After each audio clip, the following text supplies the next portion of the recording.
सुप्रभात सभी छात्र छात्राओं, अजीज मित्रों, प्रबुद्ध बुद्धिजीवी वर्ग विशेष के लोग, मैं नरेंद्र कोचिंग और अनिल कुमार खेदड़ की ओर से आपका मेरे स्वयं के YouTube चैनल और कोचिंग चैनल पर आपका हार्दिक अभिनंदन करता हूं, आपका स्वागत करता हूं। देखो, कल के टॉपिक में जो बातें हमने आपके साथ शेयर की थी, वो बातें पहुंचाने की कोशिश की थी, उनमें प्रजामंडल के बारे में थी। देखो, बताई गई जितनी भी चीज़ें हैं, पढ़ाई गई बातें हैं, वो केवल आपकी युग पर डिपेंड करती हैं, आपकी सोच पर डिपेंड करती हैं। किसी शायर ने सच लिखा था कि मोहब्बत एक पावन से एहसासों की कहानी है, जिसका कभी कबीर तो कभी मीरा दीवानी है। हमारी आंख से झलकते हैं आंसू, तो समझो तो मोती है, ना समझो तो पानी। तो वही पढ़ाई के क्षेत्र में लागू होती है चीज। एक बार फिर आपकी मुस्कुराहट की आभा लेकर और हम इस टॉपिक से जुड़ते हैं, और टॉपिक का नाम है प्रजामंडल आंदोलन। प्रजामंडल आंदोलन में कल जो हमारी बातें हुई थी, वो बीकानेर प्रजामंडल परिप्रेक्ष्य में हुई थी। आज हम आपको एक प्रजामंडल के बारे में बताते हैं, और उस प्रजामंडल का नाम है जयपुर। यानी इतिहास में इसको भारत का पेरिस कहते हैं, गुलाबी नगरी कहते हैं इसे।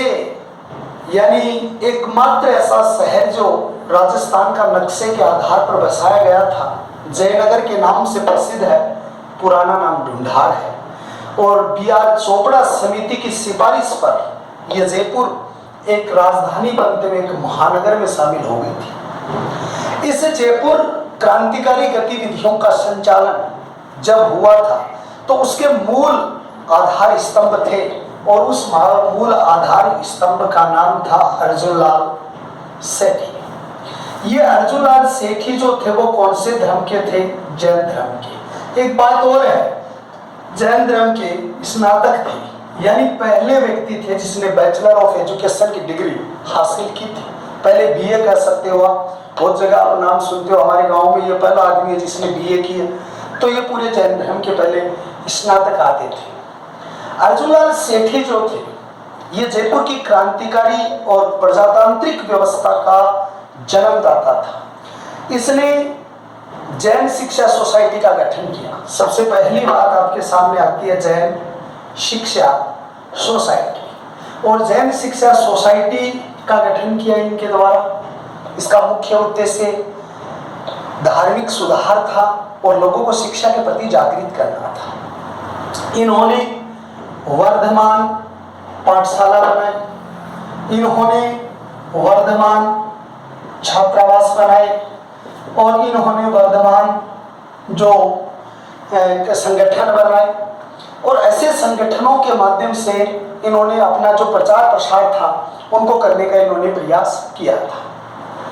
अर्जुनलाल जी सेठी जो थे, इन्होंने क्या किया था कि अर्जुनलाल सेठी ने जो वर्धमान पाठशाला बनाई थी, इसके माध्यम से दो व्यक्तियों ने शिक्षा प्राप्त की थी। मोतीचंद और माणकचंद नाम के व्यक्ति ने यहीं से शिक्षा प्राप्त की थी। आगे चल के ये क्रांतिकारी गतिविधियों में लिप्त हो गए। इस अर्जुनलाल सेठी ने क्या किया था, इन्होंने कई पुस्तकें लिखी। स्त्री मुक्ति, शूद्र मुक्ति, मदन जो यानी कि आपकी पराजय पुस्तक लिखी थी। महेंद्र कुमार पार्सव नामक पुस्तक लिखी इसने।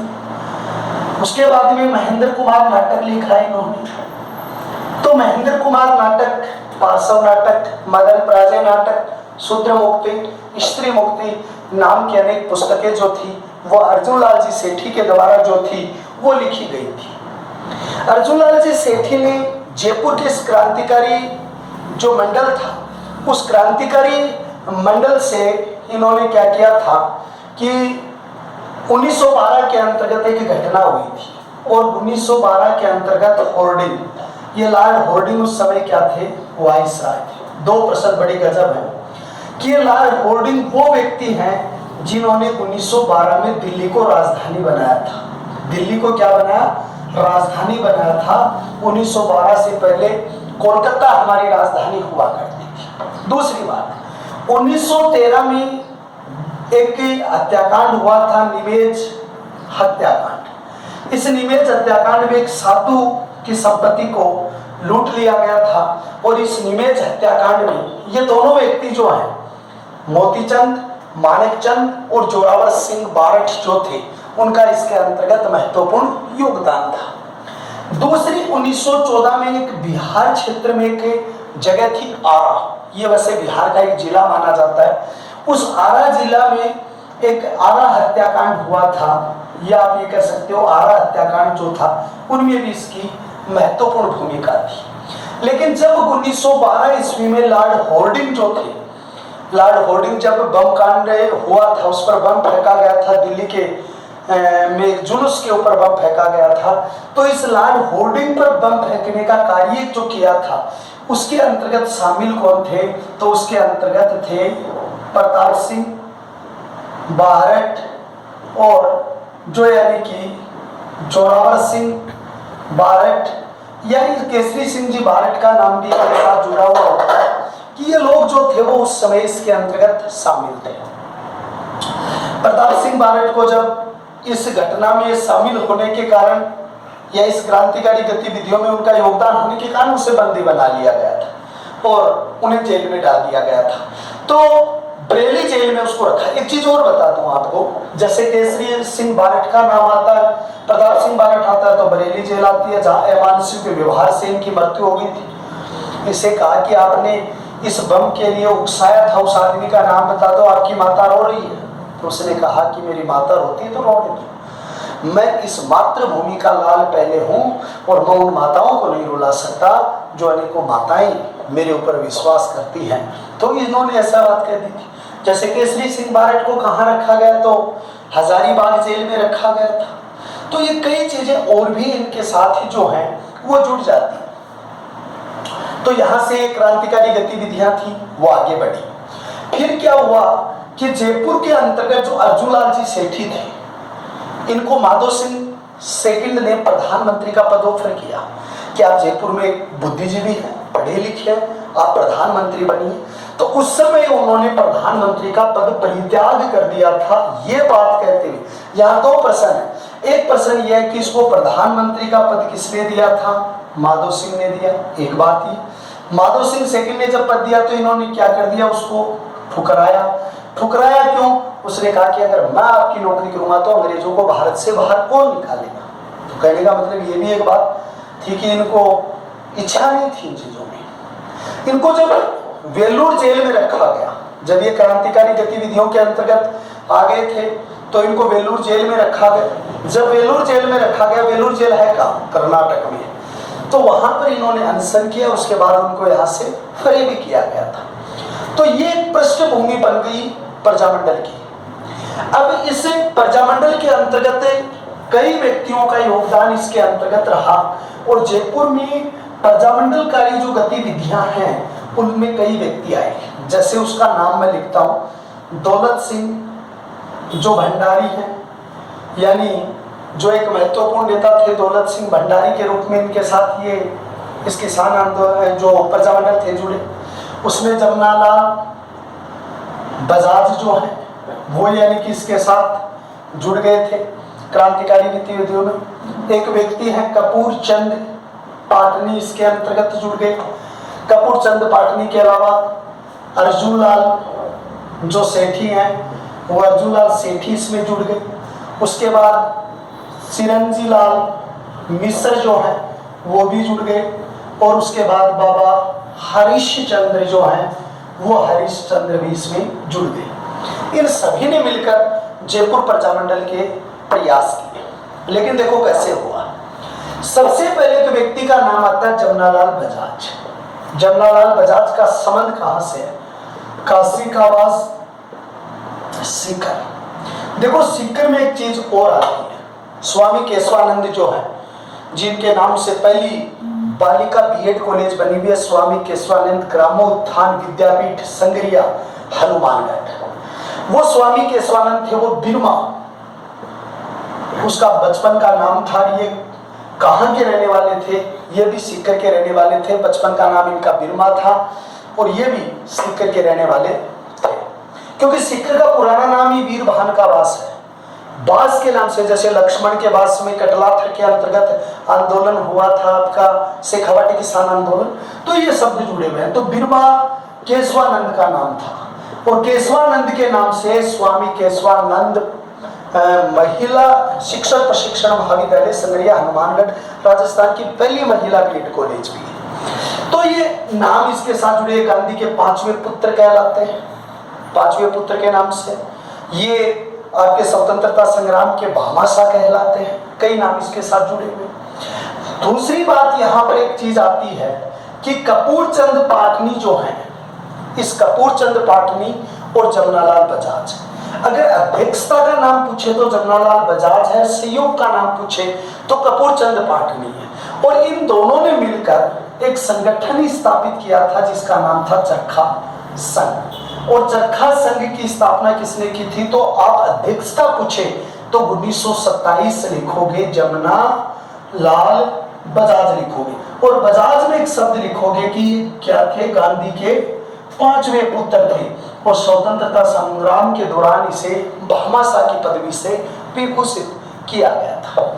दूसरी चीज यहां पर आती है कि जयपुर प्रजामंडल की स्थापना हुई 1931 में और इसकी स्थापना किसने की थी? कपूरचंद पाटनी की अध्यक्षता के अंतर्गत इसकी स्थापना की थी। लेकिन यहाँ एक बात बड़ी गजब है और जो नोटेड बिंदु यहाँ पर आता है वो नोटेड बिंदु यह आता है कि जब इन्होंने कपूरचंद पाटनी ने इनकी अध्यक्षता में जब इसकी स्थापना कर दी तो सरकार के बीच और इन क्रांतिकारियों के बीच गतिरोध था, इसलिए इसको मान्यता नहीं दी गई। तो इसका पहला वैधानिक जो सम्मेलन हुआ, अधिवेशन हुआ, तो आप यहाँ पर वो शब्द का नाम लिखोगे कि इसका वैधानिक जो अधिवेशन हुआ था वो वैधानिक अधिवेशन हुआ 1936 ईस्वी को। और 1936 ईस्वी को वैधानिक अधिवेशन हुआ था जमुना लाल बजाज जो हैं उनकी अध्यक्षता में हुआ था। उस समय इस प्रजामंडल से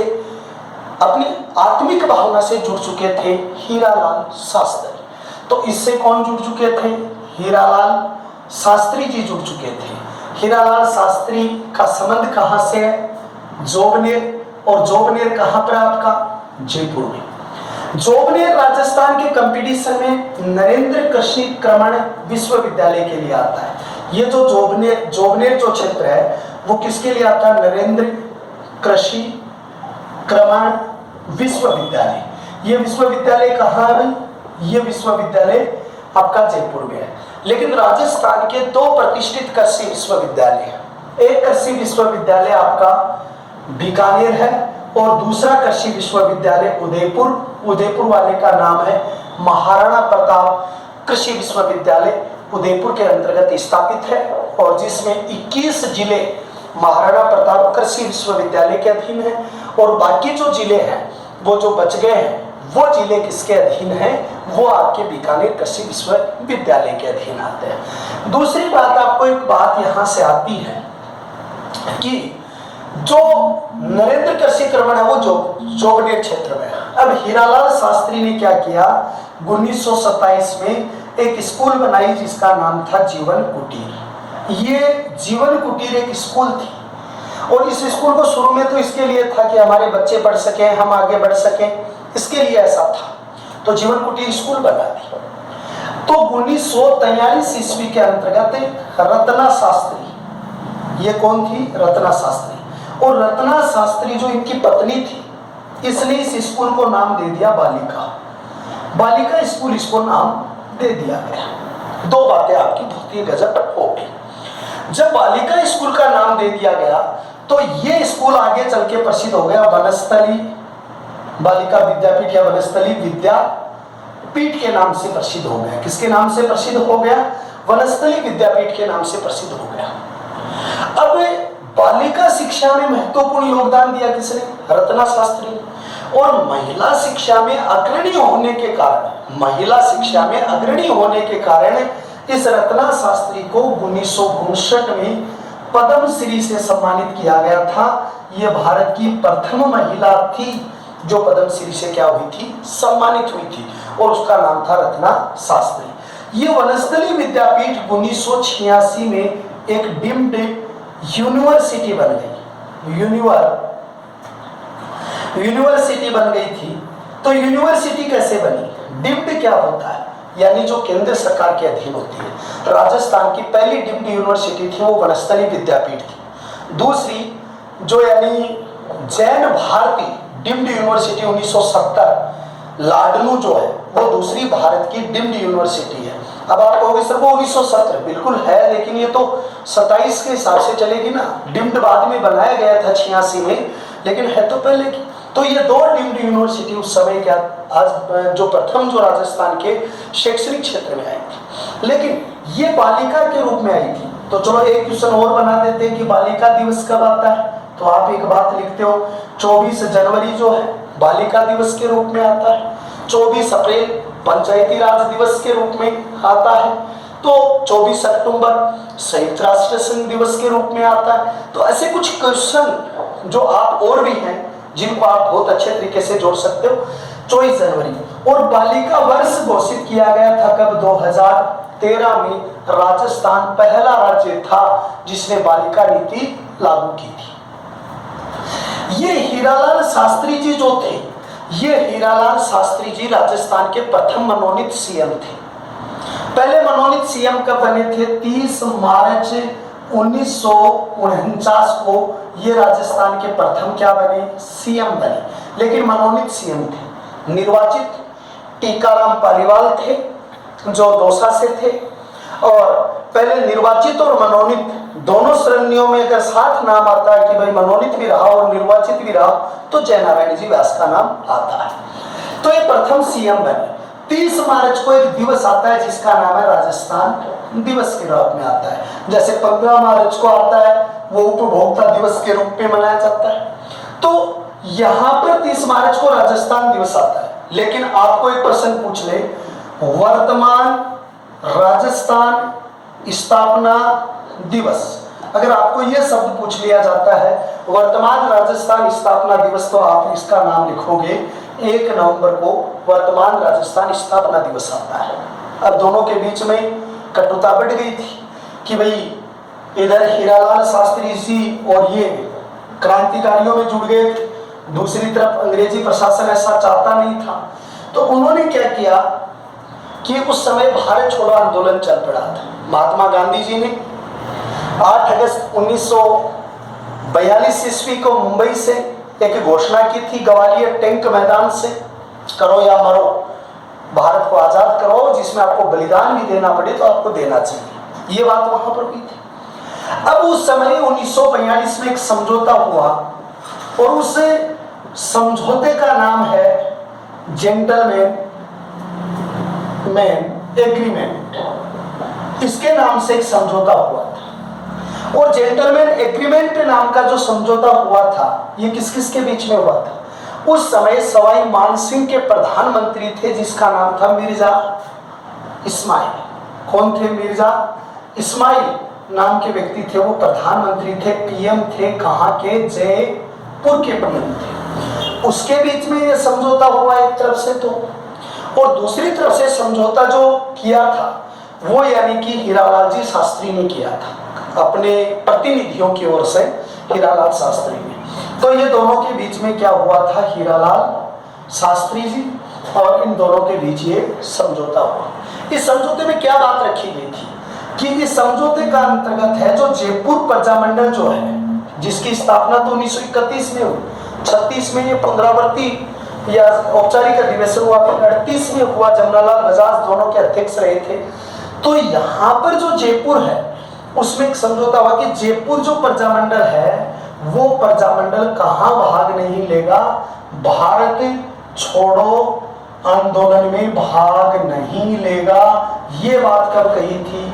ये बात मिर्जा इस्माइल समझौते में कही जो हीरालाल शास्त्री जी दोनों के बीच हुआ। लेकिन एक बात प्रशासन ने भी कही कि जयपुर प्रजामंडल जो है उसकी गतिविधियों को मान्यता प्रदान की जाएगी। ये बात उधर से कह दी और हम इसमें भाग नहीं लेंगे। लेकिन इसमें एक नोटेड बिंदु देखिए, इसमें नोटेड बिंदु ये आता है कि अगर आपको ये चीज पूछी जाती है कि भारत छोड़ो आंदोलन में राजस्थान के किस प्रजामंडल ने भाग नहीं लिया, मैं मानता हूं कि आप मेरी पढ़ाई गई इस बात को जरूर लिख दोगे कि सर इसने भाग नहीं लिया। लेकिन दूसरा पूछ ले तो आपको ऐसी स्थिति में करना पड़ेगा अलवर प्रजामंडल। अलवर प्रजामंडल जो है उसमें जैसे अस्पृश्यता संघ, वाल्मीकि संघ, इसके अंतर्गत हरिनारायण शर्मा, कुंज बिहारी मोदी ने 1938 ईस्वी के अंतर्गत इसकी स्थापना की थी। तो इन्होंने भी भाग नहीं लिया था, इन्होंने भी भाग नहीं लिया। तो दो प्रजामंडल हो गए जिन्होंने भारत छोड़ो आंदोलन में भाग नहीं लिया। अब क्या हुआ कि जयपुर प्रजामंडल में फूट पड़ गई। फूट कैसे पड़ गई कि 2-3 आदमी जो थे इसके साथ पहले जुड़े हुए थे, अब इनमें 2 गुट बन गए प्रजामंडल में अलग अलग। एक गुट बन गया आजाद मोर्चा और एक गुट बन गया क्रांतिकारी प्रगति दल। ये 2 गुट बन गए। एक गुट बन गया आजाद मोर्चा और एक गुट बन गया क्रांतिकारी प्रगति दल। ये दोनों गुट बन गए। अब ये दोनों गुट बने थे।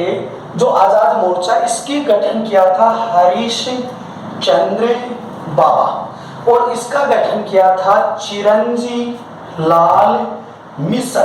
इन्होंने इसका क्या किया, गठन किया। लेकिन फिर दोनों में फूट पड़ गई। तो ऐसी स्थिति में क्या हुआ कि जब जयपुर प्रजामंडल था उसमें कस्तूरबा गांधी जी भी आए और पंडित नेहरू जी भी आए। और पंडित नेहरू जी ने आके क्या किया, 1945 ईस्वी के अंतर्गत एक नए रूप में इन दोनों का एकीकरण किया। इनका क्या किया, एकीकरण किया। और आगे चल के बी आर चोपड़ा समिति बनी और चतुर्थ एकीकरण में राजस्थान के एकीकरण में शामिल हुआ। और इस तरीके से जयपुर प्रजामंडल किसका अभिन्न बन गया, राजस्थान का अभिन्न बन गया।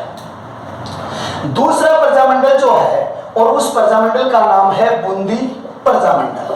बहुत ही बढ़िया प्रजामंडल है और उसको भी आपको मैं बताऊं क्योंकि 1931 में तो बूंदी वाला प्रजामंडल हुआ और 1931 में जयपुर वाला हुआ, तो दोनों को कम से कम जोड़ सके।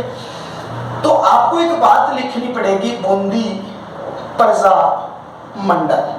बूंदी प्रजामंडल की स्थापना 1931 के अंतर्गत की गई थी। इसके संस्थापक रहे कांतिमल जो चौथानी थे या मेहता थे, वो उसके संस्थापक थे। ऋषि दत्त मेहता इनके सहयोगी थे और नित्या सागर थे, वो भी इनके सहयोगी थे। तो तीनों नाम लिख रहा हूं मैं।